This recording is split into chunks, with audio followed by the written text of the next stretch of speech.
everyone, Shana Puthangot here. Research aptitude-ന്റെ 4th പാർട്ടാണിത്. ഇപ്പം മറ്റു 3 പാർട്ടുകളും കണ്ടിട്ടില്ലാത്തവർ ആ 3 പാർട്ട് കണ്ടിട്ട് ഈ വീഡിയോ കാണുന്നതായിരിക്കും നല്ലത്. ഓക്കെ, സോ നമ്മൾ ഇന്ന് ഡിസ്കസ് ചെയ്യാൻ പോകുന്നത് ടൈപ്സ് ഓഫ് സാമ്പിൾ ഡിസൈൻ ആണ്. എങ്ങനെയാണ് നമുക്ക് സാമ്പിളുകളെ പോപ്പുലേഷനിൽ നിന്ന് നമുക്ക് എങ്ങനെയാണ് സാമ്പിളുകളെ എടുക്കാൻ പറ്റുക എന്നുള്ളതാണ് നോക്കാൻ പോകുന്നത്. അപ്പോൾ മെയിനായിട്ട് 2 ടൈപ്പാണ് ഉള്ളത്, പ്രോബബിലിറ്റിയും നോൺ പ്രോബബിലിറ്റിയും. അപ്പോൾ പ്രോബബിലിറ്റിക്ക് തന്നെ ഒരുപാട് സബ് കാറ്റഗറി ഉണ്ട്. അപ്പോൾ നമുക്ക് ഓരോന്നായിട്ട് നോക്കാം. അപ്പം നമ്മൾ പോപ്പുലേഷനിൽ നിന്ന് നമ്മൾ എങ്ങനെയാണ് സാമ്പിളുകളെ കളക്ട് ചെയ്യുന്നത് എന്നാണ് സാമ്പിളിംഗ് ടെക്നീക്കിലൂടെ നമ്മൾ മനസ്സിലാക്കുന്നത്, അല്ലെങ്കിൽ സാമ്പിൾ ഡിസൈനിലൂടെ നമ്മൾ അതാണ് ചെയ്യുന്നത്. അപ്പോൾ ഫസ്റ്റ് പാർട്ട് എന്താണ്? നമ്മൾ പ്രോബബിലിറ്റി അല്ലെങ്കിൽ റാൻഡം അല്ലെങ്കിൽ ചാൻസ് സാമ്പിളിംഗ്, അതാണ് ഫസ്റ്റ് ടൈപ്പ് എന്ന് പറയുന്നത്. നമുക്ക് പോപ്പുലേഷനിൽ നിന്ന് സാമ്പിളിനെ സെലക്ട് ചെയ്യാനുള്ള ഒരു മെത്തേഡ് എന്താണ്? പ്രോബബിലിറ്റി സാമ്പിളിംഗ് ആണ്, അല്ലെങ്കിൽ റാൻഡം സാമ്പിളിംഗ് ആണ്, അല്ലെങ്കിൽ ചാൻസ് സാമ്പിളിംഗ് ആണ്. എന്താണ് പ്രോബബിലിറ്റി സാമ്പിളിംഗിൽ നമ്മൾ ചെയ്യുന്നത് എന്നുള്ളതാണ് നമ്മൾ നോക്കാൻ പോകുന്നത്. പ്രോബബിലിറ്റി സാമ്പിളിംഗ് എന്ന് പറയുമ്പോൾ നമ്മൾ പ്രോബബിലിറ്റി കൊണ്ട് എന്താ ഉദ്ദേശിക്കുന്നത്? പ്രോബബിൾ അല്ലേ, പ്രോബബിൾ ആയത്. അവിടെ കൂടുതലും റാൻഡമായിട്ടാണ് സെലക്ഷൻ നടക്കുന്നത്. അതായത് ഇപ്പോൾ എനിക്ക് ഒരു പോപ്പുലേഷനിൽ നിന്ന് റാൻഡമായിട്ട് കുറച്ച് പേരെ വേണം. അപ്പോൾ ഞാൻ ഏത് ടൈപ്പ് ഓഫ് സാമ്പിളിംഗ് മെത്തേഡായിരിക്കും യൂസ് ചെയ്യുന്നത്? പ്രോബബിലിറ്റി ആയിരിക്കും യൂസ് ചെയ്യുന്നത്. ഇനി അപ്പോൾ ഇവിടെ ആലോചിക്കുക, പ്രോബബിലിറ്റി അല്ലെങ്കിൽ റാൻഡം സാമ്പിളിംഗ് അല്ലെങ്കിൽ ചാൻസ് സാമ്പിളിംഗ് എന്ന് പറയുമ്പോൾ നമ്മുടെ സെലക്ഷൻ റാൻഡം ആയിട്ടായിരിക്കും എന്നുള്ളത് മനസ്സിലാക്കുക. അപ്പോൾ പ്രോബബിലിറ്റി എന്ന് പറയുന്ന വേർഡ് കേൾക്കുമ്പോൾ തന്നെ റാൻഡം എന്നുള്ളത് കണക്ട് ചെയ്യണം. ഇനി ഇത് നമുക്ക് ഏത് തരം ഡേറ്റ സെലക്ട് ചെയ്യാനാണ് നമുക്ക് യൂസ്ഫുൾ ആവുക എന്നുള്ളതാണ് അടുത്തത് പറയാൻ പോകുന്നത്. ക്വാണ്ടിറ്റേറ്റീവ് ആയിട്ടുള്ള ഡേറ്റ. ക്വാണ്ടിറ്റേറ്റീവ് ഞാൻ ആദ്യത്തെ ക്ലാസ്സിൽ പറഞ്ഞിട്ടുണ്ടായിരുന്നു. ക്വാണ്ടിറ്റേറ്റീവ് എന്ന് പറയുന്നത് നമ്പറുകളുടെ രൂപത്തിലുള്ള ഡേറ്റ അല്ലേ. നമ്പറിൻ്റെ രൂപത്തിലാണെങ്കിലല്ലേ നമുക്ക് റാൻഡമായിട്ട് സെലക്ട് ചെയ്യാൻ പറ്റുള്ളൂ അല്ലേ. അല്ലാതെ ഇപ്പം നമ്മൾ ഓരോരുത്തരുടെ ഒപ്പീനിയൻ ആണെങ്കിൽ നമുക്ക് എങ്ങനെ റാൻഡമായിട്ട് സെലക്ട് ചെയ്യുക? അപ്പം നമ്പർ ആണെങ്കിൽ നമുക്ക് റാൻഡമായിട്ട് സെലക്ട് ചെയ്യാം. അപ്പം നമ്മുടെ ഡേറ്റ ക്വാണ്ടിറ്റേറ്റീവ് ആണെങ്കിൽ മാത്രമാണ് നമുക്ക് പ്രോബബിലിറ്റി സാമ്പിളിംഗ് കണ്ടക്ട് ചെയ്യാൻ പറ്റുള്ളൂ. ഓക്കെ, അപ്പോൾ പ്രോബബിലിറ്റി അല്ലെങ്കിൽ റാൻഡം അല്ലെങ്കിൽ ചാൻസ് സാമ്പിളിംഗ് എന്ന് പറയുമ്പോൾ 2 കാര്യങ്ങൾ മനസ്സിലേക്ക് വരണം. ക്വാണ്ടിറ്റേറ്റീവ് ഡേറ്റ എന്നും റാൻഡം സെലക്ഷൻ എന്നും വരണം. ഓക്കെ, ഇത് ഒരു തരം സാമ്പിൾ ഡിസൈൻ ആണ്. ഇതിൻ്റെ സബ് കാറ്റഗറിയാണ് നമ്മൾ നോക്കാൻ പോകുന്നത്. It is divided in two, അതിൽ first one is simple random sampling. അതായത് ലോട്ടറി മെത്തേഡ്, ലോട്ട് എടുക്കുന്ന മെത്തേഡ്. അതായത് നമ്മളൊരു ബോളിനകത്ത് കുറേ ആളുകളുടെ പേര് എഴുതി ഇട്ടു. എന്നിട്ട് അതിനകത്തുനിന്ന് 100 പേരുടെ പേര് എഴുതി, നമുക്ക് 20 പേരുടെ പേരാണ് വേണ്ടത്. 100 പേരുടെ പേര് എഴുതിയിട്ടു, അതിനകത്തുനിന്ന് 20 പേരുടെ പേര് എന്ത് ചെയ്തു? ഞാൻ റാൻഡംലി എന്ത് ചെയ്യുവാണ്? സെലക്ട് ചെയ്യുവാണ്. അപ്പോൾ ഇത് നമ്മൾ എന്താണ്? സിമ്പിൾ റാൻഡം സാമ്പിളിംഗ് ടെക്നീക്കാണ് ഇവിടെ യൂസ് ചെയ്തത്. ഇതിന് നമ്മൾ ലോട്ടറി മെത്തേഡ് എന്നും ടിപ്പിറ്റ് ടേബിൾ മെത്തേഡ് എന്നും വിളിക്കാറുണ്ട്. ഇതിനെ, ഈ സിമ്പിൾ റാൻഡം സാമ്പിളിനെ ലോട്ടറി മെത്തേഡ് എന്നും ടിപ്പിറ്റ് ടേബിൾ മെത്തേഡ് എന്നും വിളിക്കാറുണ്ട്. ഓക്കെ, ഇനി ഇവിടെ ഒരു കാര്യം കൂടെ മനസ്സിലാക്കണം. നമ്മുടെ പോപ്പുലേഷൻ എന്തായിരിക്കണം? ഹോമോജീനസ് ആയിരിക്കണം. എന്താണ് ഹോമോജീനസ് എന്നുകൊണ്ട് ഉദ്ദേശിച്ചത്? ഒരേ തരത്തിലുള്ളതായിരിക്കണം. ഹോമോ എന്ന് വെച്ച് കഴിഞ്ഞാൽ ഒരേപോലെയുള്ളത്. അതായത് നമ്മുടെ പോപ്പുലേഷൻ ഒരേ തരത്തിലുള്ളതായിരിക്കണം. അതായത് എനിക്ക് 10ാം ക്ലാസ്സിലെ 5 കുട്ടികളുടെ പേരാണ് കിട്ടേണ്ടത്. അപ്പം ഞാൻ ലോട്ട് ഇടുന്ന സമയത്ത് 10ാം ക്ലാസ്സിൽ 100 കുട്ടികളുണ്ടെന്ന് വിചാരിച്ചു, അതിനകത്തുനിന്ന് എനിക്ക് 5 പേരെ വേണം. അപ്പം ഞാൻ 10ാം ക്ലാസ്സിലെ കുട്ടികളുടെ പേര് എഴുതിയിട്ടാലല്ലേ ഞാൻ ഏതെങ്കിലും 5 എടുക്കുമ്പോൾ അത് 10ാം ക്ലാസ്സിലെ കുട്ടികൾ തന്നെ ആവുള്ളൂ. അപ്പോൾ അതുകൊണ്ട് എൻ്റെ പോപ്പുലേഷൻ ഹോമോജീനസ് ആയിരിക്കണം. അതായത് എനിക്ക് ഏത് സാമ്പിളാണോ വേണ്ടത് ആ സാമ്പിളിന് കിട്ടുന്ന രീതിയിലുള്ള പോപ്പുലേഷൻ ആയിരിക്കണം ഞാൻ എടുക്കേണ്ടത്. ഓക്കെ, ഞാൻ റാൻഡംലി സെലക്ട് ചെയ്യാണ്. അപ്പോൾ അതുകൊണ്ട് ഞാൻ ഏതെങ്കിലും 10 എടുക്കും. ആ 10 എന്താണെങ്കിലും ഈ കാറ്റഗറിയിൽ വരുന്നത് തന്നെ ആയിരിക്കണം. അതായത് 10ാം ക്ലാസ്സിൽ 10 കുട്ടികളുടെ പേര് വേണമെങ്കിൽ ഞാൻ എന്ത് ചെയ്യണം? 100 പേരാണ് 10ാം ക്ലാസ്സിലുള്ളതെങ്കിൽ ആ 100 പേരുടെ പേര് എഴുതിയിട്ടാലല്ലേ എനിക്ക് 10 എടുക്കുമ്പോൾ 10 പേരും 10ാം ക്ലാസ്സിലുള്ളവരാവുള്ളൂ. ഞാൻ അതിന് പകരം 10ാം ക്ലാസ്സിലുള്ള കുട്ടികളുടെയും 9ാം ക്ലാസ്സിലുള്ള കുട്ടികളുടെയും ഒക്കെ പേര് എഴുതിയിട്ടിട്ടുണ്ടെങ്കിൽ ഞാൻ റാൻഡംലി എടുക്കുമ്പോൾ എല്ലാ കുട്ടികളും 10ാം ക്ലാസ്സിലുള്ളവരായിരിക്കണം എന്ന് ഇല്ല. അപ്പോൾ നമ്മുടെ പോപ്പുലേഷൻ എന്തായിരിക്കണം? ഹോമോജീനസ് ആയിരിക്കണം. എന്നാൽ മാത്രമാണ് എനിക്ക് സിമ്പിൾ റാൻഡം സാമ്പിളിംഗ് ചെയ്യാൻ പറ്റുള്ളൂ എന്നുള്ളത് മനസ്സിലാക്കാം. അപ്പോൾ ഇത് സിമ്പിൾ റാൻഡം സാമ്പിളിംഗ് എന്ത് തരം സാമ്പിളിംഗ് ആണ്? പ്രോബബിലിറ്റി സാമ്പിളിംഗ് ആണ്. കാരണം നമ്മൾ റാൻഡംലി സെലക്ട് ചെയ്യുകയാണല്ലോ. ഇനി സെലക്ഷൻ ഓൺ റാൻഡം ബേസിസ്, അതായത് equal chance for every unit to be get selected. ഓരോ യൂണിറ്റിനും ഈക്വൽ ചാൻസ് ആണ് അല്ലേ. അതായത് 100 സാമ്പിളുകൾ ഉണ്ടെങ്കിൽ അതിൽ 100 സാമ്പിളിനും ഒരേ ചാൻസ് ആണ് സെലക്ട് ചെയ്യപ്പെടാൻ. അതാണ് സിമ്പിൾ റാൻഡം സാമ്പിളിങ്ങിൻ്റെ ഒരു പ്രത്യേകത. രണ്ടാമത്തത് സിസ്റ്റമാറ്റിക് സാമ്പിളിംഗ് ആണ്. അതായത് പ്രോബബിലിറ്റി സാമ്പിളിങ്ങിലെ രണ്ടാമത്തെ കാറ്റഗറിയാണ് സിസ്റ്റമാറ്റിക് സാമ്പിളിംഗ്. എന്താണ് സിസ്റ്റമാറ്റിക് സാമ്പിളിംഗ്? അതായത് ഞാനിപ്പോൾ ഒരു ക്ലാസ്സിനകത്ത് 100 കുട്ടികളുണ്ട്. ഒരു കുട്ടിയെ ഞാൻ റാൻഡംലി വിളിച്ചു. അത് കഴിഞ്ഞിട്ട് ഞാൻ പറയുവാണ് ഇനി ആ കുട്ടി കഴിഞ്ഞ് 2 കുട്ടി കഴിഞ്ഞിട്ടുള്ള അങ്ങനെ പോകണം. അതായത് ഇപ്പോൾ ഞാനൊരു ക്ലാസ് 100 പേരുള്ള ക്ലാസ്, അതിനകത്ത് റോൾ നമ്പർ ഞാൻ റാൻഡംലി റോൾ നമ്പർ 12 അങ്ങ് വിളിച്ചു, ഒരാളെ അങ്ങ് വിളിച്ചു. അപ്പോൾ ഞാൻ ചോദിക്കുകയാണ് എത്ര റോൾ നമ്പർ? 12 എന്ന് പറയാണ്. ഓക്കെ, അപ്പോൾ ഞാൻ ആദ്യം സെലക്ട് ചെയ്ത കുട്ടി എന്താണ്? ഞാൻ റാൻഡമായിട്ട് സെലക്ട് ചെയ്താണ്, ചുമ്മാ ഒരു കുട്ടീനെ അങ്ങ് വിളിച്ചു. ഇനി ഞാൻ പറയുവാണ് ഇനി ആ കുട്ടിയുടെ റോൾ നമ്പർ 12 ആണ്. അപ്പോൾ ഞാൻ പറയുവാണ് ഇനി 2 പേര് കഴിഞ്ഞിട്ടുള്ളവർ എഴുന്നേക്കണം എന്ന് പറയണം. അപ്പോൾ എങ്ങനെയായിരിക്കും? 12ാമത്തെ കുട്ടീനെയാണല്ലോ ഞാൻ റാൻഡമായിട്ട് വിളിച്ചത്. ഇനി എഴുന്നേറ്റ് നിൽക്കുന്ന 14th റോൾ നമ്പർ വരുന്നത് അല്ലേ, പിന്നെ 16, പിന്നെ 18, പിന്നെ 20, ഇങ്ങനെ പോവും. ഓക്കെ, അപ്പോൾ ഇതിനെയാണ് നമ്മൾ സിസ്റ്റമാറ്റിക് സാമ്പിളിംഗ് എന്ന് പറയുക. അപ്പോൾ നേരത്തെ നമ്മൾ ചെയ്ത പോലെ കംപ്ലീറ്റ്ലി റാൻഡം ആയിട്ടല്ല, ആദ്യത്തെ യൂണിറ്റിനെ മാത്രം ഞാൻ റാൻഡംലി സെലക്ട് ചെയ്യുന്നു. ബാക്കിയുള്ളതൊക്കെ എന്താണ്? സിസ്റ്റമാറ്റിക് ആയിട്ടല്ലേ, രണ്ടെണ്ണം ഗ്യാപ്പിലല്ലേ സെലക്ട് ചെയ്യുന്നത്. അതുകൊണ്ടാണ് അതിനെ സിസ്റ്റമാറ്റിക് സാമ്പിളിംഗ് എന്ന് വിളിക്കുന്നത്. ഓക്കെ, അപ്പോൾ selecting every jth item on A list. Jth item എന്ന് പറയുമ്പോൾ എത്രാമത്തെ ആണ് വേണമെങ്കിലും ആവാം. അതായത് ഏതെങ്കിലും ഒരെണ്ണത്തിന് ഞാൻ റാൻഡംലി സെലക്ട് ചെയ്യും. Only first unit is selected randomly and the remaining unit are selected at fixed interval. അതായത് ആദ്യത്തെ യൂണിറ്റിനെ മാത്രം ഞാൻ റാൻഡംലി സെലക്ട് ചെയ്യും, പിന്നെ ഉള്ളതൊക്കെ എന്തായിരിക്കും? ഫിക്സ്ഡ് ആയിരിക്കും. ഇനി എങ്ങനെയാണ് ആ ഫിക്സ്ഡ് ഇൻ്റർവെല്ലിൽ നമ്മൾ കീപ്പ് ചെയ്യുന്നത്? അതും ഒരു ഇക്വേഷൻ ഉണ്ട്. അതായത് എൻ്റെ പോപ്പുലേഷൻ 1000 ആണ്. ഓക്കെ, 1000 പേരിൽ നിന്ന് 100 പേരെ എനിക്ക് സെലക്ട് ചെയ്യണം. അപ്പോൾ ഞാൻ ആ ഇൻ്റർവെല്ല് ഫിക്സ് ചെയ്യുന്നത് എങ്ങനെയായിരിക്കും? 1000 ഡിവൈഡഡ് ബൈ 100. അപ്പോൾ എന്തായിരിക്കും? 10. അപ്പോൾ ഞാൻ ആദ്യത്തെ ഒരാളെ റാൻഡംലി വിളിക്കും, പിന്നെ വരുന്ന ഫിക്സ്ഡ് ഇൻ്റർവെല്ല് എന്തായിരിക്കും? 10 ആയിരിക്കും. അപ്പോൾ ആ 10 ഞാൻ എങ്ങനെയാണ് തീരുമാനിച്ചത്? ഞാൻ വെറുതെ തീരുമാനിച്ചതല്ല, എൻ്റെ ടോട്ടൽ പോപ്പുലേഷൻ. അതായത് ഇപ്പോൾ ഞാൻ 10ാം ക്ലാസ്സിലെ കുട്ടികൾ 100 പേരുണ്ട്. ഓക്കെ, എനിക്ക് അതിനകത്തുനിന്ന് ഒരു 20 പേരെ വേണം. ഓക്കെ, അപ്പോൾ ഞാൻ ഫിക്സ്ഡ് ഇൻ്റർവെല്ല് കൊടുക്കുന്നത് എന്തായിരിക്കും? 100 ഡിവൈഡഡ് ബൈ 20 ആയിരിക്കും. ഓക്കെ, ക്ലിയർ ആണോ? അപ്പോൾ അതാണ് സിസ്റ്റമാറ്റിക് സാമ്പിളിംഗ് എന്ന് പറയുന്നത്. ഇനി ഇവിടെയും എന്ത് തന്നെയാണ്? ഇതും ഹോമോജിനസ് സാമ്പിളിൽ മാത്രമേ നമുക്കിത് ചെയ്യാൻ പറ്റുള്ളൂ. പിന്നെ അതുപോലെ തന്നെ ഫൈനൈറ്റ് പോപ്പുലേഷൻ ആയിരിക്കണം. ഫൈനൈറ്റ് എന്ന് പറയുന്നത് പോപ്പുലേഷൻ അതായത് ഫൈനൈറ്റ് ആയിരിക്കണം. ഫൈനൈറ്റ് എന്ന് പറയുമ്പോൾ ഒരു അവസാനം ഉണ്ടായിരിക്കണം അല്ലേ. ഇപ്പം 100 പേര് അല്ലാതെ ഇങ്ങനെ അനന്തമായി കിടക്കുന്നത് ആവാൻ പാടില്ല. അപ്പോൾ എൻ്റെ പോപ്പുലേഷൻ ഫൈനൈറ്റും ആയിരിക്കണം എന്നുള്ള കാര്യം ഓർക്കുക. അപ്പോൾ നമ്മൾ പ്രോബബിലിറ്റി സാമ്പിളിങ്ങിലെ 2 ടൈപ്പ് ഓഫ് സാമ്പിളുകളാണ് പറഞ്ഞത്. സിമ്പിൾ റാൻഡം സാമ്പിളിംഗ്, വെറുതെ ഞാൻ ആരെങ്കിലും ഒരു 10 പേരെ എടുക്കുന്നതാണ്. സിസ്റ്റമാറ്റിക്കോ ആദ്യത്തെ ഒരാളെ റാൻഡംലി സെലക്ട് ചെയ്യുന്നു, പിന്നെ ഞാൻ പോപ്പുലേഷൻ ഡിവൈഡഡ് ബൈ എനിക്ക് എത്ര സാമ്പിൾ വേണോ അത് ഡിവൈഡ് ചെയ്ത് കിട്ടുന്ന നമ്പറിൻ്റെ ഗ്യാപ്പ് എടുത്തിട്ട് അതിൽ വരുന്ന കുട്ടികളെ എടുക്കും, അല്ലെങ്കിൽ ഡേറ്റേനെ എടുക്കും. Okay, next is stratified sampling. ഇതും പ്രോബബിലിറ്റി സാമ്പിളിങ്ങിൽ വരുന്നതാണ്. എന്താണ് സ്ട്രാറ്റിഫൈഡ് സാമ്പിളിംഗ്? സ്ട്രാറ്റയാണ്. അതായത് ഒരു പോപ്പുലേഷന് ഞാൻ എന്ത് ചെയ്യുന്നു? ഡിഫറെൻറ്റ് സബ് പോപ്പുലേഷൻ അല്ലെങ്കിൽ സ്ട്രേറ്റുകളാക്കുന്നു. അതായത് ഇപ്പം ഏറ്റവും സിമ്പിളായിട്ട് പറയുകയാണെങ്കിൽ എനിക്കൊരു ബോക്സിനകത്ത് 3 കളറ് ബോളുകളുണ്ട്. അതായത് മഞ്ഞ ബോളുകളുണ്ട്, പച്ച ബോളുകളുണ്ട്, റെഡ് ബോളുകളുണ്ട്. അപ്പോൾ എനിക്കിതിനകത്തുനിന്ന് എന്ത് ചെയ്യണം? എനിക്കിതിനകത്തുനിന്ന് ഞാൻ പച്ച ബോളുകൾ കിട്ടണം. ഞാൻ റാൻഡംലി സെലക്ട് ചെയ്യുകയാണെങ്കിൽ എല്ലാ ബോളും പച്ച കിട്ടാൻ ചാൻസ് ഉണ്ടോ? കാരണം പച്ചയും മഞ്ഞയും റെഡും ഉണ്ടല്ലേ. അപ്പോൾ ഈ പറയുന്ന 3 കളേഴ്സ് ഉള്ളത് കൊണ്ട് തന്നെ ഞാൻ എടുക്കുമ്പോൾ എനിക്ക് പച്ച ബോൾ തന്നെയല്ല കിട്ടാനുള്ള പോസിബിലിറ്റി ഇല്ല. ചിലപ്പോൾ യെല്ലോ ആവാം, ചിലപ്പോൾ റെഡ് ആവാം. അപ്പോൾ ഗ്രീൻ തന്നെ കിട്ടണം എന്ന് നിർബന്ധമില്ല. അപ്പോൾ ഞാൻ എന്താ ചെയ്യുന്നതെന്ന് വെച്ചിട്ടുണ്ടെങ്കിൽ എൻ്റെ ഈ പോപ്പുലേഷനെ ഞാൻ എന്ത് ചെയ്യും? സ്ട്രേറ്റ് ആക്കും.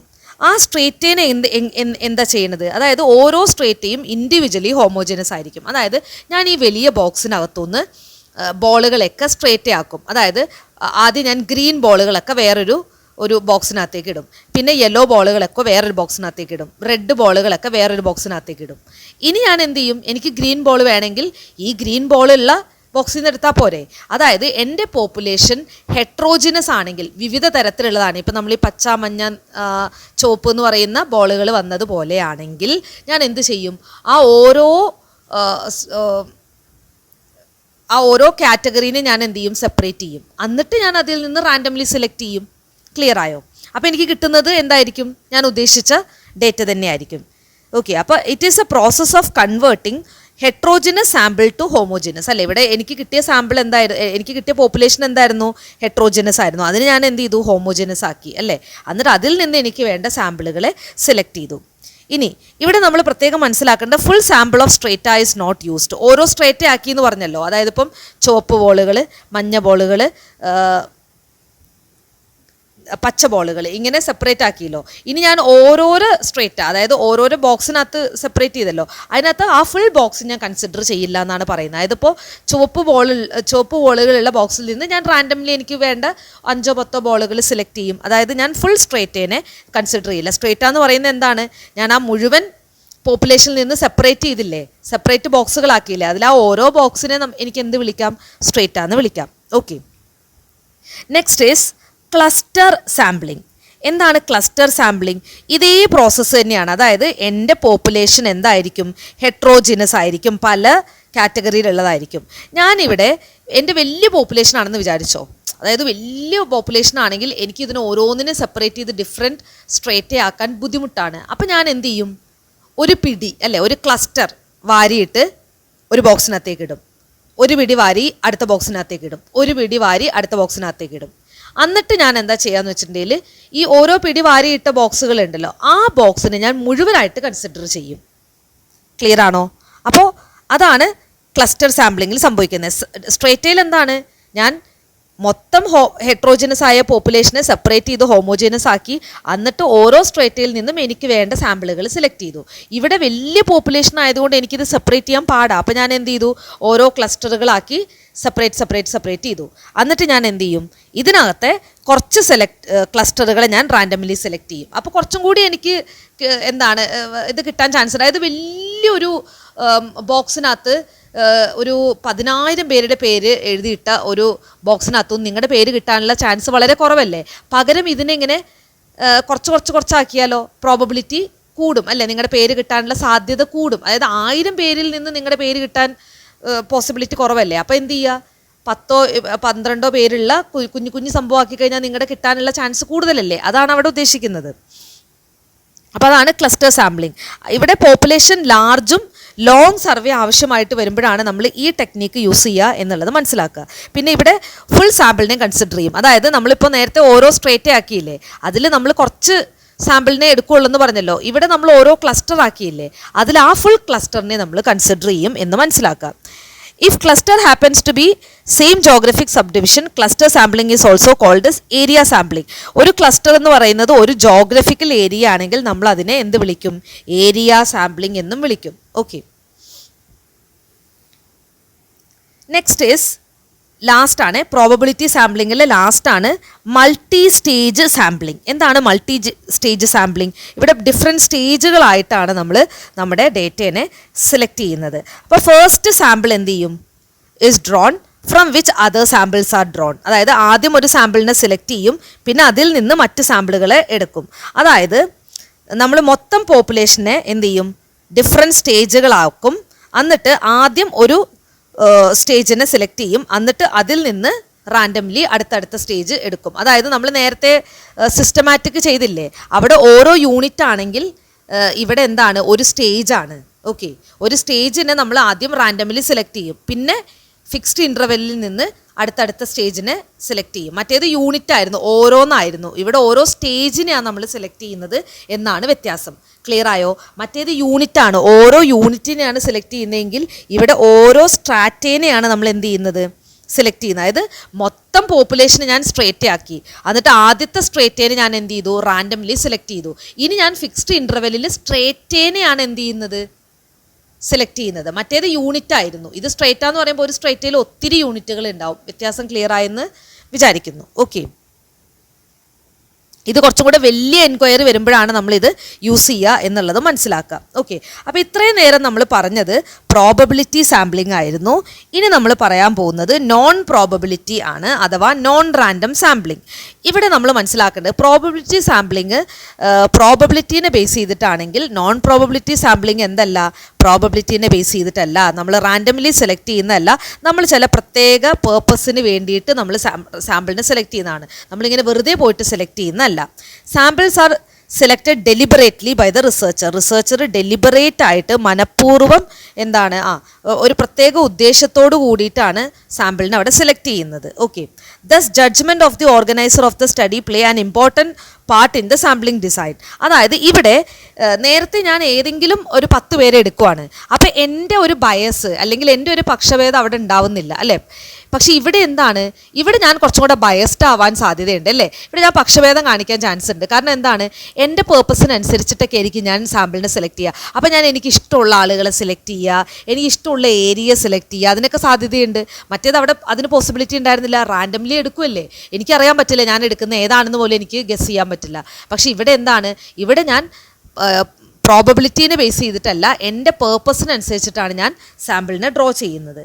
ഇവിടെ it is used when it is difficult to find out population കണ്ടുപിടിക്കാൻ ബുദ്ധിമുട്ടുള്ള ഒരു കേസിലാണ് നമ്മൾ എന്ത് ചെയ്യുന്നത്, ഇതുപോലുള്ള സാമ്പിളിംഗ് ടെക്നിക്ക് യൂസ് ചെയ്യുന്നത്. അതായത് പോപ്പുലേഷൻ ഫൈൻഡ് ഔട്ട് ചെയ്താലല്ലേ നമുക്ക് റാൻഡം സാമ്പിളിംഗ് കണ്ടക്ട് ചെയ്യാൻ പറ്റുള്ളൂ. പക്ഷേ ഇവിടെ പോപ്പുലേഷൻ ഫൈൻഡ് ഔട്ട് ചെയ്യാൻ നമുക്ക് ബുദ്ധിമുട്ടാണ്. അപ്പോൾ നമ്മൾ എന്ത് ചെയ്യും, നമുക്ക് ആവശ്യമുള്ള നമ്മുടെ പേർപ്പസ് മീറ്റ് ചെയ്യുന്ന ആളുകളെ മാത്രം സെലക്ട് ചെയ്യും. മുഴുവൻ പോപ്പുലേഷനെ നമ്മൾ കൺസിഡർ ചെയ്യേണ്ട. ഇപ്പോൾ എനിക്ക് സ്മോക്ക് ചെയ്യുന്ന ആളുകളെ വേണം, അതായത് സ്മോക്കിംഗ് കോസസ് ക്യാൻസർ കണ്ടുപിടിക്കാൻ. അപ്പോൾ ഞാൻ എന്ത് ചെയ്യും, മുഴുവൻ പോപ്പുലേഷൻ എത്ര പേര് സ്മോക്ക് ചെയ്യുന്നുണ്ടെന്ന് എനിക്ക് കണ്ടുപിടിക്കാൻ ബുദ്ധിമുട്ടാണ്. അപ്പോൾ ഞാൻ എന്ത് ചെയ്യും, എൻ്റെ ഏരിയയിലുള്ള എനിക്ക് കണ്ടുപിടിക്കാൻ പറ്റുന്ന ഒരു 100 പേരെ ഞാൻ എടുക്കും. അപ്പോൾ ഞാൻ എന്തായിരിക്കും കൺസിഡർ ചെയ്യുക, നോൺ പ്രോബബിലിറ്റി ആണ്. എന്തുകൊണ്ടാണ് അത് നോൺ പ്രോബബിലിറ്റി ആയത്? എല്ലാവർക്കും ഈക്വൽ ചാൻസ് ഉണ്ടോ?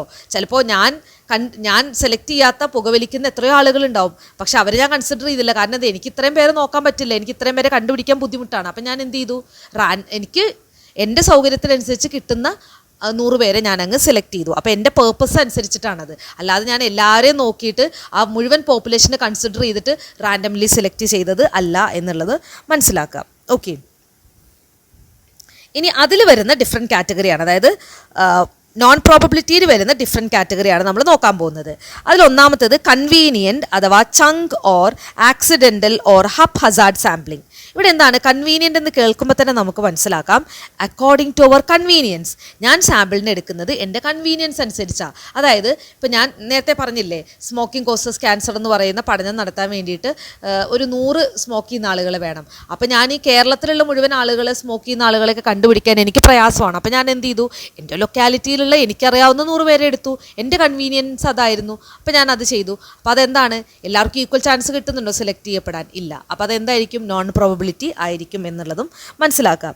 Okay, selects easily accessible sample. നമുക്ക് ഈസിലി ആക്സസിബിൾ ആയിട്ടുള്ള സാമ്പിളുകളായിരിക്കും നമ്മൾ കൺവീനിയൻറ്റ് സാമ്പിളിൽ എന്ത് ചെയ്യുന്നത്, സെലക്ട് ചെയ്യുന്നത്. ഓക്കെ, ഇനി രണ്ടാമത്തത് purposive or deliberate or judgement sample. അതായത് നമ്മുടെ പേർപ്പസിന് വേണ്ടിയിട്ടായിരിക്കും നമ്മൾ ആ സാമ്പിളിനെ സെലക്ട് ചെയ്യുന്നത്. എൻ്റെ പേർപ്പസ് ഇതാണ്, അപ്പോൾ എൻ്റെ പേർപ്പസ് മീറ്റ് ചെയ്യുന്ന സാമ്പിളിനെ മാത്രം ഞാൻ സെലക്ട് ചെയ്യുന്നു. അവിടെയും എല്ലാവരും ഞാൻ കൺസിഡർ ചെയ്യുന്നില്ല, എൻ്റെ പേർപ്പസിനെ മീറ്റ് ചെയ്യുന്ന സാമ്പിളുകളെ മാത്രം ഞാൻ സെലക്ട് ചെയ്യുന്നു. അപ്പോൾ sample is selected as per the judgement of the researcher അല്ലേ. റിസർച്ചറിൻ്റെ ജഡ്ജ്മെൻറ്റ് അല്ലെങ്കിൽ അയാളുടെ പേർപ്പസ് അനുസരിച്ചിട്ടുള്ള സാമ്പിളുകൾ മാത്രമായിരിക്കും അവിടെ സെലക്ട് ചെയ്യപ്പെടുക. ഇനി കോട്ട സാമ്പിളിംഗ്. നിങ്ങൾ ഈ NRI കോട്ട, SC കോട്ട, ST കോട്ട എന്നൊക്കെ കേട്ടിട്ടുണ്ടാവും. ഈ SC കോട്ടയിൽ എല്ലാവർക്കും അഡ്മിഷൻ കിട്ടുമോ? ഇല്ല. SC കാറ്റഗറിയിൽ വരുന്ന ആളുകൾക്ക് മാത്രമാണ് അവിടെ അഡ്മിഷൻ കിട്ടുകയുള്ളൂ അല്ലേ. അപ്പോൾ അതെന്താണ്, കോട്ട സാമ്പിളിംഗ് എന്ന് പറയുന്നത് ആ കോട്ടയിൽ പെടുന്ന ആളുകൾക്ക് മാത്രമേ അവിടെ ആ സാമ്പിൾ ആവാൻ പറ്റുള്ളൂ. അപ്പോൾ എല്ലാവർക്കും ഈക്വൽ ചാൻസ് ഇല്ല. അതാണ് quota sampling. Assigning some quantity restriction അല്ലേ. ചില ക്വാണ്ടിറ്റി റെസ്ട്രിക്ഷൻ കൊടുത്തിട്ട് നമ്മൾ അതിൽ നിന്ന് സാമ്പിളിനെ സെലക്ട് ചെയ്യുക. അതായത് ഇന്ന കാറ്റഗറിയിലുള്ള ആളുകൾക്ക് മാത്രമാണ് ഈ കോട്ടയിലൂടെ അപ്ലൈ ചെയ്യാൻ പറ്റുള്ളൂ എന്ന് പറയുമ്പോൾ ആ കാറ്റഗറിയിലുള്ള ആളുകൾക്ക് മാത്രമാണ് സെലക്ട് ചെയ്യപ്പെടാൻ ചാൻസ് ഉള്ളത്. അതാണ് കോട്ട സാമ്പിളിംഗ്. ഇനി അടുത്തത് എന്താണ്, പാനൽ സാമ്പിളിംഗ്. അതായത് ഇപ്പോൾ ജഡ്ജിങ് പാനൽ എന്നൊക്കെ പറയില്ലേ, ഒരു പാനൽ പറയുവാണ് ഇത്ര ആളുകളെ സെലക്ട് ചെയ്യാം അല്ലെങ്കിൽ ഇന്ന ആളുകളെയൊക്കെ സെലക്ട് ചെയ്യണം എന്ന് പറയുമ്പോൾ ആ പാനൽ പറയുന്ന ആളുകൾക്ക് മാത്രമല്ലേ സെലക്ട് ചെയ്യപ്പെടാൻ ചാൻസ് ഉള്ളൂ. എല്ലാവർക്കും സെലക്ട് ചെയ്യപ്പെടാൻ പറ്റുമോ? ഇല്ല. എല്ലാവർക്കും സെലക്ട് ചെയ്യപ്പെടാനുള്ള ചാൻസ് ഈക്വൽ ആണോ? അല്ല. കാരണം എന്താണ്, ആ പാനൽ പറയുന്ന ആളുകളെ മാത്രമാണ് നമ്മൾ സെലക്ട് ചെയ്യുന്നത്. അവിടെയും എന്താണ്, എല്ലാവർക്കും ഈക്വൽ ചാൻസ് അല്ല. ഓക്കെ, അപ്പോൾ ഒരു ഗ്രൂപ്പ് ഓഫ് ആളുകളുടെ ഒപ്പീനിയൻ അനുസരിച്ച് നമ്മൾ സാമ്പിൾ സെലക്ട് ചെയ്യുകയാണ്. അതിനെയാണ് പാനൽ സാമ്പിളിംഗ് എന്ന് പറയുക. അതും എന്ത് തന്നെയാണ്, നോൺ പ്രോബബിലിറ്റി സാമ്പിളിംഗ് തന്നെയാണ് എന്ന് മനസ്സിലാക്കുക. ഓക്കെ, അടുത്തത് സ്നോബോൾ സാമ്പിളിംഗ് ആണ്. എന്താണ് സ്നോബോൾ സാമ്പിളിംഗ് അഥവാ ചെയിൻ സാമ്പിളിംഗ് അഥവാ റഫറൽ സാമ്പിളിംഗ്? നമ്മൾ ഈ മണി ചെയിൻ തട്ടിപ്പൊക്കെ ഇല്ലേ, അതിനോട് സിമിലർ ആയിട്ടുള്ളൊരു സാധനമാണ്. അതായത് ഇപ്പോൾ ഞാൻ പറയുവാണ്, എനിക്കറിയാവുന്ന 2 പേരെ ഞാൻ പറയുവാണ്. അപ്പോൾ നിങ്ങൾ അവരുടെ അടുത്ത് നിന്ന് സാമ്പിൾ എടുത്തോ. ഇനി നിങ്ങൾ അവരുടെ അടുത്ത് നിന്ന് സാമ്പിൾ എടുക്കുമ്പോൾ അവരുടെ അടുത്ത് നിങ്ങൾ ചോദിക്കുകയാണ്, ഓക്കെ നിങ്ങൾക്ക് അറിയാവുന്ന 2 പേരെ സജസ്റ്റ് ചെയ്യുമോ? അപ്പോൾ അവർക്കറിയാവുന്ന 2 പേരെ സജസ്റ്റ് ചെയ്യും. ആ 2 പേരുടെ അടുത്ത് നമ്മൾ സാമ്പിൾ എടുക്കുന്നു, നമ്മൾ ഡേറ്റ കളക്ട് ചെയ്യുന്നു. അപ്പോൾ നമ്മൾ അവരുടെ അടുത്ത് ചോദിക്കുകയാണ്, നിങ്ങൾക്ക് ഇനി അറിയാവുന്ന 2 പേരെ പറഞ്ഞു തരുമോ? അപ്പോൾ അവർക്കറിയാവുന്ന 2 പേരെ പറഞ്ഞു തരും. അങ്ങനെ ഇതൊരു ചെയിന് പോലെ പോകുന്നതാണ്. അപ്പോൾ ഇവിടെ എന്താ പ്രശ്നം എന്ന് വെച്ചിട്ടുണ്ടെങ്കിൽ, ഇപ്പം ഞാൻ പറയുകയാണ്, ഇപ്പോൾ ഇത് പ്രത്യേകിച്ച് നമുക്ക് ഹാർഡ് ടു റീച്ച് ആയിട്ടുള്ള ഗ്രൂപ്പാണ് നമ്മളിത് കൂടുതലും ഹെൽപ്ഫുൾ ആവുക. അതായത് ഇപ്പം കഞ്ചാവിൻ്റെ അല്ലെങ്കിൽ MDMA ഉപയോഗത്തിനെ പറ്റിയിട്ടൊക്കെ നമ്മൾ പഠിക്കുകയാണെന്ന് വിചാരിച്ചോ. അപ്പോൾ നമുക്ക് ഈ കഞ്ചാവോ MDMA ഉപയോഗിക്കുന്ന ആളുകൾ ചിലപ്പോൾ ഒത്തിരി ആളുകളെ നമുക്ക് നേരിട്ട് അറിയണമെന്നില്ല. ചിലപ്പോൾ നമുക്ക് അറിയാവുന്ന 1-2 ആളുകളൊക്കെ ഉണ്ടാവുമായിരിക്കും. പക്ഷെ നമുക്കൊരു 100 പേരിലൊക്കെ പഠനം നടത്തണം. അപ്പോൾ ഈ 100 പേരെ നമുക്ക് കണ്ടുപിടിക്കാൻ ചിലപ്പോൾ പ്രയാസമായിരിക്കും. അപ്പോൾ നമ്മൾ എന്ത് ചെയ്യും, നമുക്കറിയാവുന്ന 2 പേരുണ്ടല്ലോ, നമുക്ക് നേരിട്ട് അറിയാവുന്ന ഇത് യൂസ് ചെയ്യുന്ന 2 പേര്, അവരുടെ അടുത്ത് നമ്മൾ ഡേറ്റ കളക്ട് ചെയ്യും. എന്നിട്ട് അവരുടെ അടുത്ത് പറയും, അപ്പോൾ അവരെന്തായാലും ഇത് യൂസ് ചെയ്യുന്നവരാണല്ലോ, അപ്പോൾ അവരുടെ അടുത്ത് പറയാം, ഇനി ഇത് യൂസ് ചെയ്യുന്ന നിങ്ങൾക്ക് അറിയാവുന്ന 2 പേരൊന്ന് സജസ്റ്റ് ചെയ്യൂ. അപ്പോൾ അവർ സജസ്റ്റ് ചെയ്യും. എന്നിട്ട് നമ്മൾ അവരുടെ അടുത്ത് പോകും. എന്നിട്ട് അവരുടെ അടുത്തുനിന്ന് അടുത്ത 2 പേരെ അങ്ങനെ പോകും. അപ്പോൾ ഹാർഡ് ടു റീച്ച്, നമുക്ക് നേരിട്ട് പോയിട്ട് റീച്ച് ചെയ്യാൻ പറ്റാത്ത സാമ്പിളുകളാണെങ്കിൽ നമുക്ക് ഈ മെത്തേഡ് യൂസ് ചെയ്യാം. ഇവിടെ നമ്മൾ എന്തുകൊണ്ടാണ് ഇത് പ്രോബബിലിറ്റി അല്ല എന്ന് പറയാൻ കാരണം ഞാൻ ഇപ്പോൾ എനിക്കറിയാവുന്ന ഇത് യൂസ് ചെയ്യുന്ന 2 പേരെ ഞാൻ സെലക്ട് ചെയ്തു. അപ്പോൾ എനിക്കറിയാവുന്ന ആ 2 പേരാണ്. അപ്പോൾ എല്ലാവർക്കും ഈക്വൽ ചാൻസ് ഇല്ല. ചിലപ്പോൾ എനിക്കറിയാത്ത എത്രയോ പേര് ഇത് യൂസ് ചെയ്യുന്നവരുണ്ടാവും. പക്ഷേ എനിക്കറിയാവുന്ന ഈ 2 പേരാണ് ഞാൻ ആദ്യം എനിക്ക് കിട്ടിയ 2 പേര്. ഇനി അവരുടെ ഫ്രണ്ട് സർക്കിളിൽ വരുന്നവരാണ് നമുക്ക് അടുത്ത 2 പേരെ കിട്ടുക. അപ്പോൾ എല്ലാവർക്കും ഈക്വൽ ചാൻസ് അല്ല. അപ്പോൾ അവരുടെ ഫ്രണ്ട് സർക്കിളിൽ വരുന്നവർക്ക് മാത്രമാണ് ചാൻസ് ഉള്ളൂ. ഇനി ആ 2 പേരുടെ ഫ്രണ്ട് സർക്കിളിൽ വരുന്നവർക്കാണ് അടുത്ത ചാൻസ് ഉള്ളൂ. അപ്പോൾ അതുകൊണ്ട് എന്തല്ല, അത് പ്രോബബിലിറ്റി അല്ല എന്നുള്ളതും മനസ്സിലാക്കാം. ഓക്കെ, ഇതൊരു ഫിഷൻ റിയാക്ഷൻ പോലെയാണ്. നമ്മൾ ഈ ന്യൂക്ലിയർ ഫിഷനൊക്കെ ഇല്ലേ, 2 എണ്ണം, ആ 2 പേരിൽ നിന്ന് പിന്നെ 2 പേര്, ആ 2 പേരിൽ നിന്ന് പിന്നെ 2 പേര്, അങ്ങനെ ഫിഷൻ പോലെയാണ് ഇത് പോകുന്നത് എന്ന് മനസ്സിലാക്കുക. ഓക്കെ,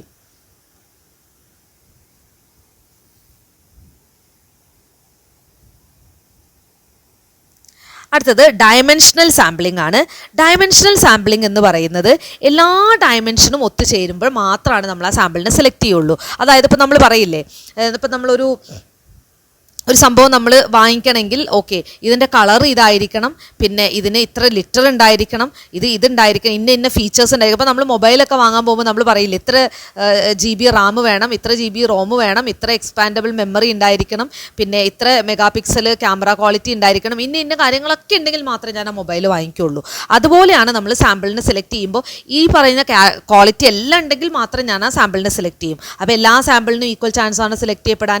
നമ്മൾ ഈ പറഞ്ഞേക്കുന്ന എല്ലാ ക്വാളിറ്റിയുള്ള സാമ്പിളിന് മാത്രമാണ് സെലക്ട് ചെയ്യപ്പെടാൻ സാധ്യതയുള്ളൂ. അതാണ് ഡയമെൻഷണൽ സാമ്പിളിംഗ് എന്ന് പറയുന്നത്. Choose sample in such a way that all dimensions are represented in the sample. Okay, next is extensive sample. Extensive sample എന്ന് പറയുന്നത് പോപ്പുലേഷനെ തന്നെ നമ്മൾ എന്ത് ചെയ്യുക, സാമ്പിളായിട്ട് എടുക്കുക. Sample size is taken almost as big as the population itself. അപ്പോൾ പിന്നെ അവിടെ പ്രോബബിലിറ്റിയുടെ ഒരു കേസ് വരുന്നില്ലല്ലോ, നമ്മൾ പോപ്പുലേഷനെ തന്നെ അങ്ങ് സാമ്പിളായിട്ട് എടുക്കുകയാണ്. അപ്പോൾ പിന്നെ പ്രോബബിലിറ്റി വരുന്നില്ല. Next is sequential sampling. Okay, first we take small sample. If it does not meet our expectation, then we go for much bigger sample. അതായത് ആദ്യം ഒരു സാമ്പിളിനെ സെലക്ട് ചെയ്യുന്നു. അപ്പോൾ നമ്മൾ ചെയ്ത് നോക്കുമ്പോൾ നമ്മുടെ പേർപ്പസ് അത് മീറ്റ് ചെയ്യുന്നില്ല. അപ്പോൾ നമ്മൾ എന്ത് ചെയ്യുന്നു, കുറച്ചും കൂടെ ബിഗർ എടുക്കുന്നു. അപ്പോൾ അവിടെയൊക്കെ നമ്മൾ എന്താണ്, പ്രോബബിലിറ്റി ഒന്നും വരുന്നില്ല. ആദ്യം കുറച്ചെടുത്തു, പിന്നെ നമുക്ക് തികയുന്നില്ല, അപ്പോൾ നമ്മൾ കുറച്ചും കൂടെ എടുത്തു. അതായത് ഇപ്പോൾ നമ്മൾ ആദ്യം കുറച്ച് ബിരിയാണി കഴിച്ചു, അപ്പോൾ നമ്മുടെ വയറ് നിറഞ്ഞില്ല, അപ്പോൾ നമ്മൾ കുറച്ചും കൂടെ എടുക്കുന്നു. അപ്പോൾ അവിടെ പ്രോബബിലിറ്റി അല്ല, നമ്മുടെ പേർപ്പസും ഇതൊക്കെ അനുസരിച്ചിട്ടാണ്. ആദ്യം കുറച്ചെടുത്തു, പിന്നെ അതുകൊണ്ട് നമ്മുടെ പേർപ്പസ് മീറ്റ് ചെയ്യുന്നില്ല എന്ന് അറിഞ്ഞപ്പോൾ കുറച്ചും കൂടെ എടുത്തു എന്നുള്ളതാണ് അവിടെ വരുന്നത്. Okay, next is key informant sampling. Key informant sampling, ഇതാണ് last type of non probability sampling. എന്താണ് കീ ഇൻഫോർമെൻറ്റ് സാമ്പിളിംഗ് എന്ന് പറയുന്നത്? A sampling technique that റിലൈസ് on getting information from the people who know about the population of interest rather than from the members of that population themself. അതായത് ഒരു key ഇൻഫോർമെൻ്റ് ഉണ്ടായിരിക്കും, അയാളിൽ നിന്നായിരിക്കും നമുക്ക് വേണ്ട ഇൻഫർമേഷൻ കിട്ടുന്നത്. ആ സാമ്പിളിലേക്ക് എത്താൻ നമ്മളെ സഹായിക്കുന്ന ആ ഒരു കീ ഇൻഫോർമെൻ്റ് ആയിരിക്കും. അപ്പോൾ ആ കീ ഇൻഫോർമെൻറ്റിനെ അടിസ്ഥാനപ്പെടുത്തിയിട്ടായിരിക്കും നമ്മൾ സാമ്പിളുകൾ സെലക്ട് ചെയ്യുന്നത്. അപ്പോഴും എല്ലാവർക്കും ഈക്വൽ ചാൻസ് അല്ല കിട്ടാൻ, കാരണം ആ കീ ഇൻഫോർമെൻ്റ് പറയുന്ന കാറ്റഗറിയിലുള്ള ആളുകളെ മാത്രമായിരിക്കും നമ്മൾ സെലക്ട് ചെയ്യുന്നത്. ഓക്കെ, അപ്പോൾ ഇതിനും എന്തല്ല, പ്രോബബിലിറ്റി വരുന്നില്ല എന്നുള്ളത് മനസ്സിലാക്കുക. ഓക്കെ, അപ്പോൾ ഇത്രയും കാര്യങ്ങളാണ് നമ്മൾ സാമ്പിളിംഗ് ടെക്നിക്കിൽ വരുന്നത്. പ്രോബബിലിറ്റി സാമ്പിളിംഗും ഉണ്ട്, നോൺ പ്രോബബിലിറ്റി സാമ്പിളിംഗും ഉണ്ട്. പ്രോബബിലിറ്റി സാമ്പിളിങ്ങിൽ എല്ലാ സാമ്പിളിനും ഈക്വൽ ചാൻസ് ആണ് to be get selected. Non പ്രോബബിലിറ്റിയിലോ ഈക്വൽ ചാൻസ് അല്ല എന്നുള്ളത് മനസ്സിലാക്കുക. ഓക്കെ, അപ്പം നമ്മൾ ഈ സാമ്പിളിംഗ് ടെക്നിക്കുകളൊക്കെ വഴി നമ്മൾ എന്ത് ചെയ്തു, സാമ്പിളിംഗ് ടെക്നിക്ക് ഫിക്സ് ചെയ്തു. അപ്പോൾ നമ്മൾ റിസർച്ചിൻ്റെ എങ്ങനെ നമ്മൾ സാമ്പിളിന് സെലക്ട് ചെയ്യണം എന്നുള്ള ഐഡിയയിലേക്ക് എത്തി. അപ്പോൾ ഇതിലേതെങ്കിലും ഒരു സാമ്പിളിംഗ് ടെക്നിക്ക് നമ്മൾ ഉപയോഗിക്കും. ഇനി ആ സാമ്പിളിംഗ് ടെക്നിക്ക് ഉപയോഗിച്ച് നമ്മൾ എന്താ ചെയ്യണത്, ഡേറ്റ കളക്ട് ചെയ്യുന്നു. അതാണ് അടുത്ത സ്റ്റേജ്, ഡേറ്റ കളക്ഷൻ. അപ്പോൾ ഡേറ്റ എന്ന് പറയുമ്പോൾ രണ്ട് തരം ഡേറ്റയുണ്ട്, പ്രൈമറി ഡേറ്റയുണ്ട്, സെക്കൻഡറി ഡേറ്റയുണ്ട്. പ്രൈമറി ഡേറ്റ എന്ന് പറയുന്നത് നമ്മൾ ആ ഡേറ്റയെ നേരിട്ട് പോയിട്ട് കളക്ട് ചെയ്യുന്നതാണ്. നമ്മൾ ഒബ്സർവേഷനിലൂടെ, ഇൻ്റർവ്യൂവിലൂടെ, എക്സ്പെരിമെൻറ്റേഷനിലൂടെ ഒക്കെ നമ്മൾ ഡേറ്റ കളക്ട് ചെയ്യുന്നതാണ് പ്രൈമറി ഡേറ്റ എന്ന് പറയുന്നത്. അതായത് ഞാൻ ഒരു കാര്യം കണ്ടിട്ട് ഡേറ്റ കളക്ട് ചെയ്യുന്നു, അല്ലെങ്കിൽ ഞാൻ ഒരാളെ ഇൻ്റർവ്യൂ ചെയ്തത് ക്വാളിറ്റേറ്റീവ് അനാലിസിസ് ആണ്. അതായത് ഇപ്പോൾ ഞാൻ ഇൻ്റർവ്യൂ ചെയ്യുമ്പോൾ അയാളുടെ അടുത്തുനിന്ന് കിട്ടുന്ന വാക്കുകൾ അല്ലേ, ക്വാളിറ്റേറ്റീവ് ഡേറ്റയാണ് അവിടെ. ഓക്കെ, അപ്പോൾ ഞാൻ ഇൻ്റർവ്യൂ ചെയ്തിട്ട് കിട്ടുന്ന ഡേറ്റ അതെന്താണ്, പ്രൈമറി ഡേറ്റയാണ്. അതുപോലെ തന്നെ ഞാൻ എക്സ്പെരിമെൻറ്റേഷനിലൂടെ എനിക്ക് കിട്ടുന്ന ഡേറ്റ അതും എന്തായിരിക്കും, പ്രൈമറി ആയിരിക്കും. അപ്പോൾ എന്താണ് ഈ സെക്കൻഡറി ഡേറ്റ, ഓൾറെഡി ഒരാൾ ചെയ്തു വെച്ചിട്ടുള്ള ഡേറ്റ ഞാൻ എടുക്കുന്നതാണ്. ചില സമയത്ത് നമുക്ക് ഈ ഡേറ്റ ഓൾറെഡി അവൈലബിൾ ആയിരിക്കും അല്ലേ, ഇപ്പോൾ ഗവൺമെൻറ് സൈറ്റുകളിലോ അങ്ങനെയൊക്കെ അവൈലബിൾ ആയിരിക്കും. അപ്പോൾ നമുക്ക് ആ ഡേറ്റയെ നമുക്ക് ഉപയോഗപ്പെടുത്താം. നമ്മൾ നേരിട്ട് പോയിട്ട് ഡേറ്റ കളക്ട് ചെയ്യണമെന്നൊരു നിർബന്ധമില്ല. ചില സമയത്ത് ഡേറ്റ അവൈലബിൾ ആയിട്ടുണ്ടായിരിക്കും. അപ്പോൾ നമുക്ക് എന്ത് ചെയ്യാം, ആ അവൈലബിൾ ആയിട്ടുള്ള ഡേറ്റ നമുക്ക് ഉപയോഗപ്പെടുത്താം. അങ്ങനെയുള്ള ഡേറ്റയെ നമ്മൾ സെക്കൻഡറി ഡേറ്റ എന്ന് പറയും. നമ്മൾ നേരിട്ട് പോയിട്ട് ഈ പറയുന്ന ഏതെങ്കിലും ഒരു സാമ്പിളിംഗ് ടെക്നിക്ക് ഉപയോഗിച്ചിട്ട് ഡേറ്റ കളക്ട് ചെയ്യുവാണെങ്കിൽ അത് പ്രൈമറി ഡേറ്റയും, നമ്മളല്ലാതെ വേറെ ഏതെങ്കിലും ഒരു സോഴ്സിൽ നിന്ന് അത് നേരത്തെ ചെയ്തു വെച്ചിരിക്കുന്ന സോഴ്സിലെ ഡേറ്റ നമ്മൾ അതുപോലെ ഉപയോഗപ്പെടുത്തുവാണെങ്കിൽ അത് സെക്കൻഡറി ഡേറ്റ കളക്ഷനുമാണെന്നുള്ളത് മനസ്സിലാക്കാം. ഓക്കെ, അപ്പം ഇത്രയാണ് ഈ ഒരു പാർട്ടിൽ പറയാൻ ഉദ്ദേശിക്കുന്നത്. നെക്സ്റ്റ് പാർട്ടിൽ നമുക്ക് ഡേറ്റ കളക്ഷനുള്ള ഡിഫറെൻറ്റ് ടൂൾസ് കാര്യങ്ങളൊക്കെ പറയാം. Okay, thank you.